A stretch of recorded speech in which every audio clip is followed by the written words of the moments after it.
So, when Christians mention servants, being a servant of God, first and foremost, I'm not a servant, I'm obedient. And secondly and foremost, God would never have us to be a servant because God is the creator, He is our Father. So, let me do a definition of servant.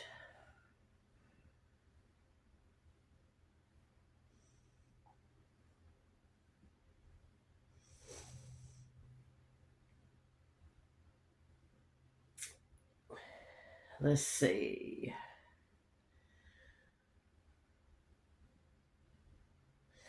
Servant is a noun, a person who performs duties for others, especially a person employed in a house, on domestic duties, or as a personal attendant. Right? So that's what the definition of servant is. They service others. So let me see what the definition of slave is.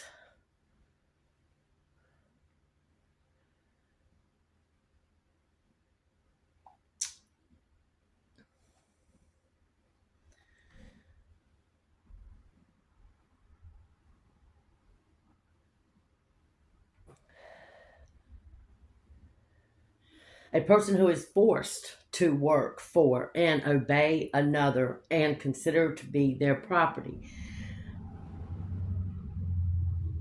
An enslaved person.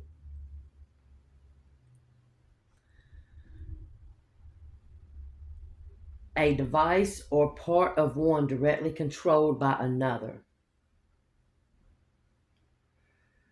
Work excessively hard.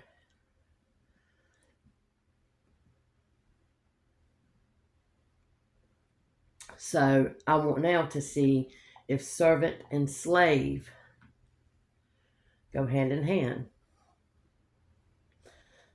The difference.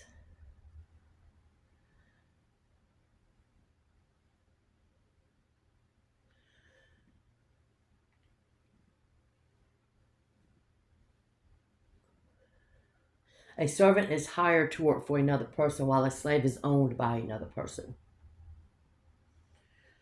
Servants retain some level of personal and human rights while slaves are entreated or while slaves are treated as property and have their personal rights eliminated.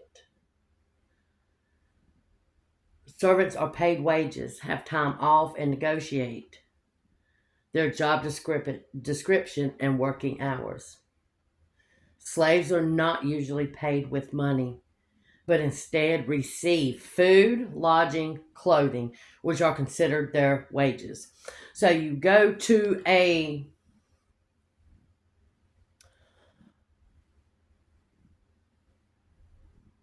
mission, like you go to a mission and you want to volunteer at a mission place that does, that helps helps the poor or the homeless,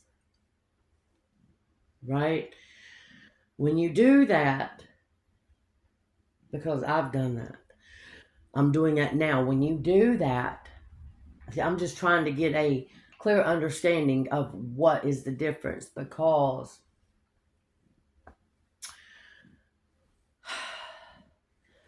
me, I moved to South Carolina to be obedient and to do what God had put me out here to do. Well, when I got in this mission, I wound up starting out doing exactly the opposite, and it is because of where they're placing me instead of where God's placing me.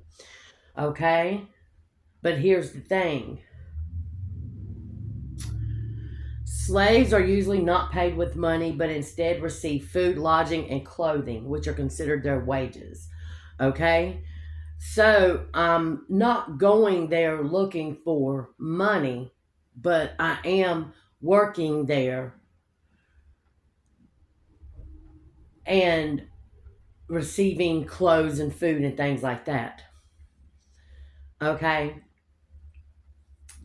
So we've got to make sure that we're not in our own way, in the way of God, when He has you doing these things, what you're getting back, what you're receiving back.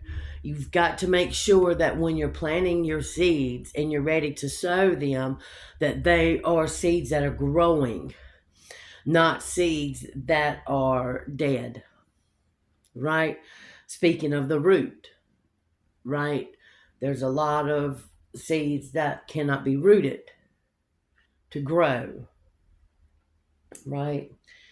Uh, so servants have rights, slaves do not. So it could be in the mind of people that they have to go and do these missions without pay, which would be without planting seeds. Do you understand?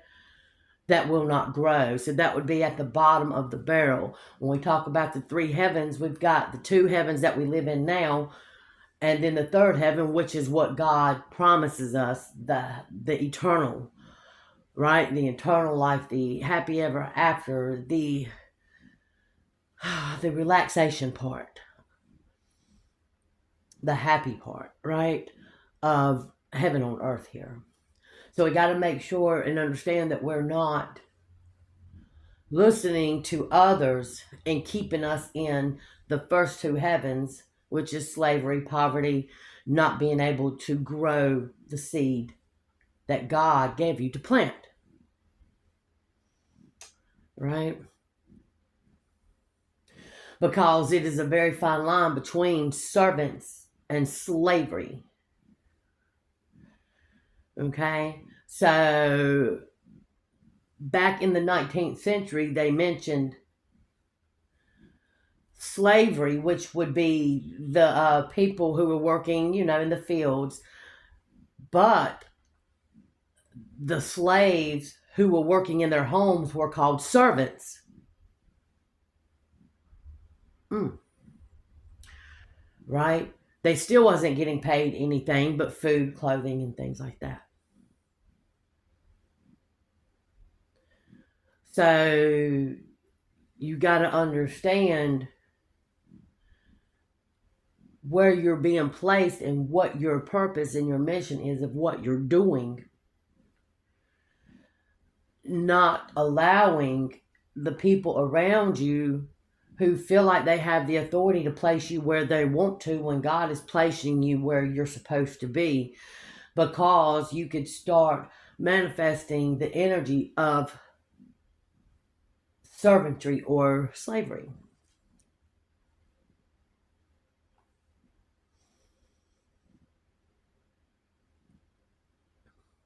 So with servants, they voluntarily choose to serve another person, while slaves may only do the minimum required. You see what I'm saying?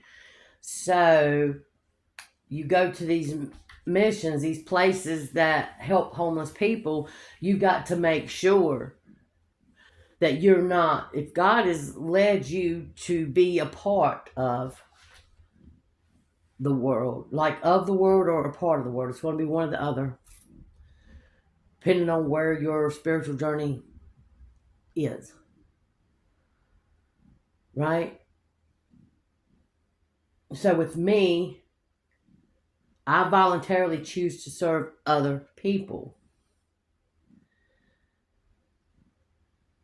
That's what I want to do. That's what I'm supposed to do. That's what God led me to do, right? Um, Slaves do the minimum required, so they don't go out and service the other people. They stay behind the walls. I'm hearing staying behind the fields, right? Staying behind in the back scene.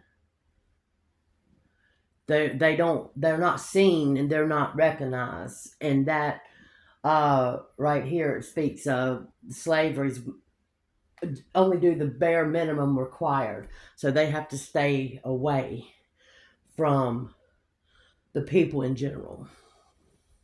It's what they do behind closed doors. A servant is like a job description. Slave is a social problem. A servant can be a slave, but not all servants are slaves, and most slaves are not servants. Mm, mm, mm, mm. Okay? So that is pretty much sums it up right there. If you were called to be in the front lines, then you need to be in the front lines. If you were helping people or assisting people in missions in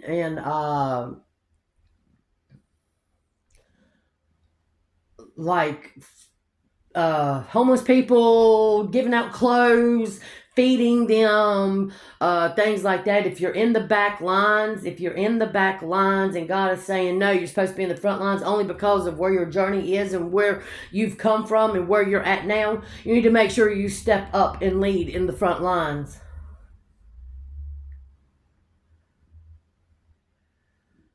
All right? That's where that's at. Um, okay, so the other day I had one of the directors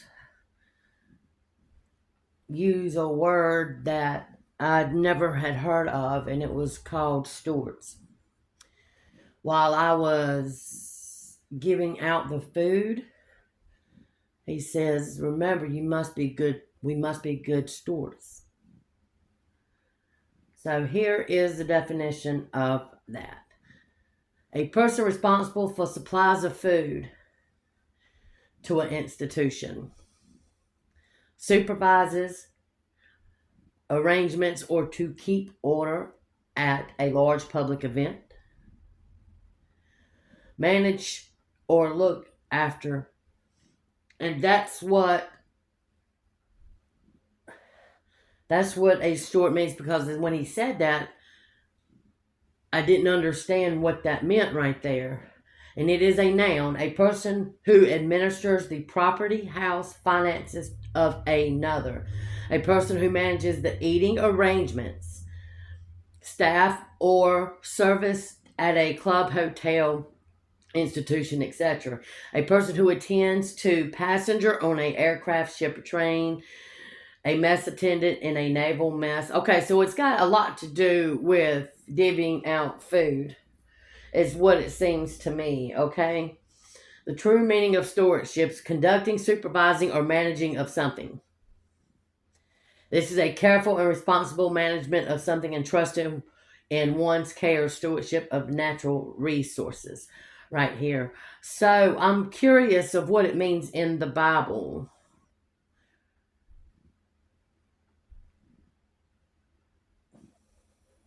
In the Bible, stewardship is the idea of caring for the world, people, animals, land, and other resources that God created. It's about developing and sustaining the world and exercising God's given domination over creation. The goal is to reflect God's care, responsibility, and maintenance, protection, and beautification of creation. The New Testament, the word steward is rooted in the Greek word oikonomos.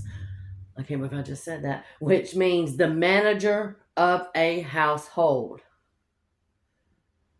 Okay.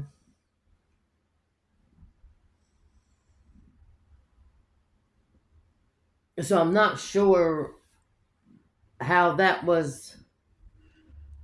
definition was used properly for me. I'd have to get somebody to explain that to me.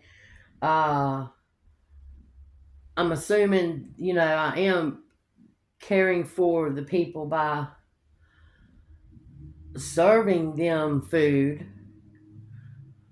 but that wouldn't be the stewardess, because that's not overseeing, that's not a leadership position. That's just me being servant slash slave, sat there to do what the stewardess asked me to do. right? Isn't that how that goes? Because God didn't ask me to do that. And God is the creator. He is the Father. So we got to be careful. We got to be careful of when we're doing these missions and when we are doing this help for when God sends us to do this kind of help right here, depending on where you're at in your spiritual journey, you need to be careful that you're not being pulled back down. Uh, and if the people that you're not really supposed to be working for anybody, because something like this is to be what God is sending you to do, not what they are sending you, not what they're telling you needs to be done. They don't have that authority to do that. They can't tell you what needs to be done. If God has sent you there for a purpose to do something, just because they're needing help or assistance in a place doing a certain thing does not mean that you are supposed to be doing that. God will send the people that are supposed to be doing that. And if they're having trouble and hard time finding people, there's a big problem. There's going to be a huge problem, spiritually speaking, on why they can't get people to volunteer. Right? So it's levels to this stuff, y'all. Volunteering versus mission are two different things. All right? It's way two different things. You got to just be careful that these people who feel like they're in authority, they're not in an authority. God is the authority. They're not the authority at all. Now, they're placed in such a high ranking for a reason, and I don't know what the reasoning is.